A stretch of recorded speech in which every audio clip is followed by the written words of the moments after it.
Hello, Deck It Out DIYers, and here is our tutorial for October. October's theme is Halloween, and what could be better than the three witches? So you'll have your base or your background that will be a freestanding project when you are done, and then you will have a rectangle like this that is already cut and taped and put in your box. Now, this month, it's really nicely cut because everything, you're gonna paint everything and just glue it down in the way that it is on the board. And so what I did was I went through and just thought about what colors I was gonna paint where and labeled them so that when I do take apart all of my pieces, I can start sorting them according to color, and then I'll attach them back to the tape. So remember to keep your tape because there are a lot of little pieces this month. Okay, so we're gonna pull up our pieces and apply them to the tape.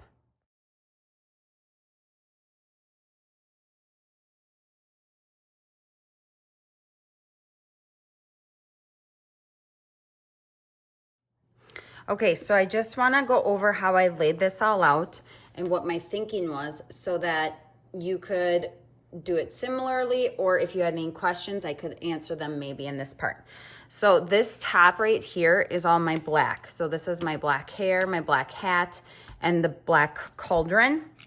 On this line, this is the blonde hair, the bright green, and then the bright green bubbles.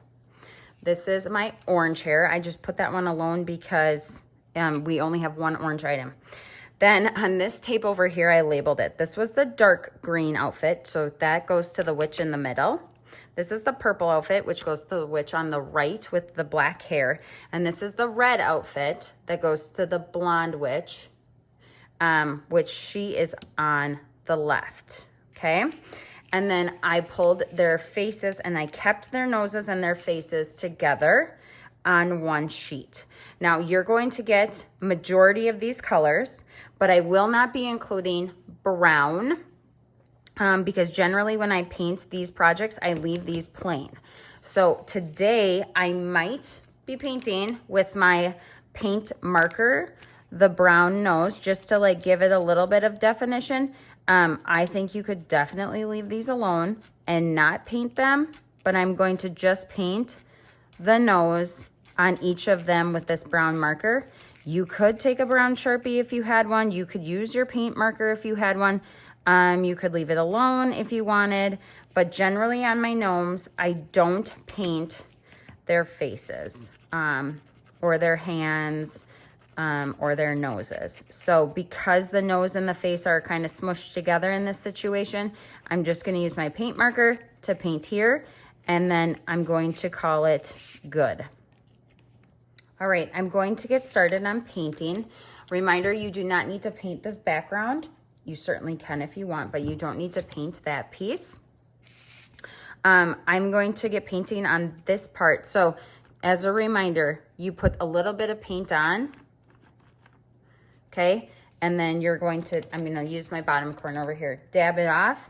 So it's very light, and then you're just going to dab paint. The reason why we put it on the tape is so that you can hold the tape and not get a ton of paint on your fingers, which is kind of nice for cleanup. For cleanup, I like to use baby wipes. This paint comes off your hands and nails very easily. It doesn't come off your clothes as nicely, so be careful with that. So you'll just repeat this process. Load the paint on your sponge, dab it off, and dab your pieces that you want to paint. You do not need to paint the edges. And doing nice thin coats will also help you be able to paint another coat of paint quite soon because it will dry quickly. Repeat this process with all of your pieces.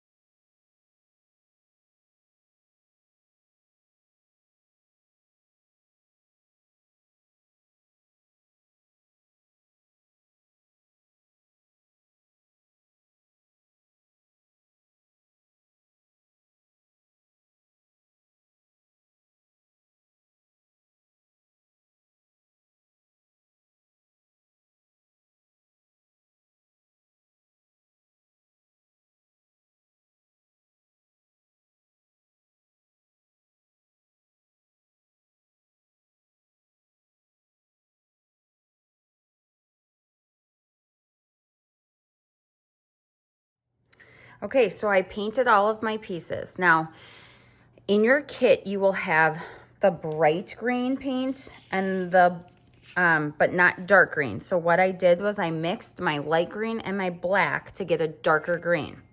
You could also use a marker, like really any marker could work, because marker works really well on this type of wood. So these are markers that we include in our kid kit. It's just like a Crayola marker. I also have my Posca pens that I use a lot, but a Sharpie would work. So if you wanted a darker green than what you were able to make with your paint, grab a marker, okay?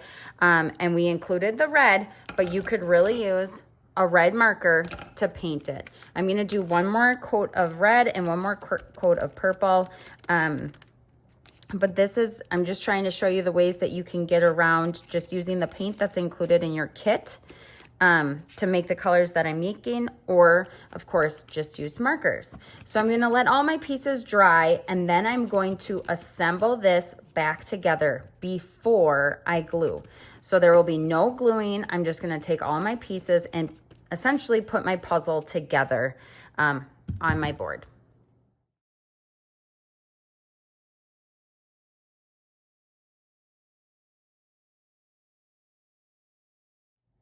Okay, DIYers, I would say that this step of just assembling and know where all your pieces go and do they look the way you want them to look is a very important step in the process.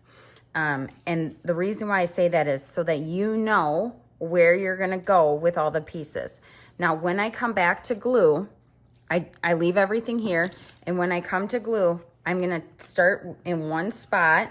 For me right now, looks like I'm starting with the cauldron. I'm gonna start here, I'm gonna put the glue on, and I'm gonna lay down my piece. Now, the important part here is to make sure that this lines up well so that this stands as a freestanding project when you are done, okay? So I'm going to make sure that this sets.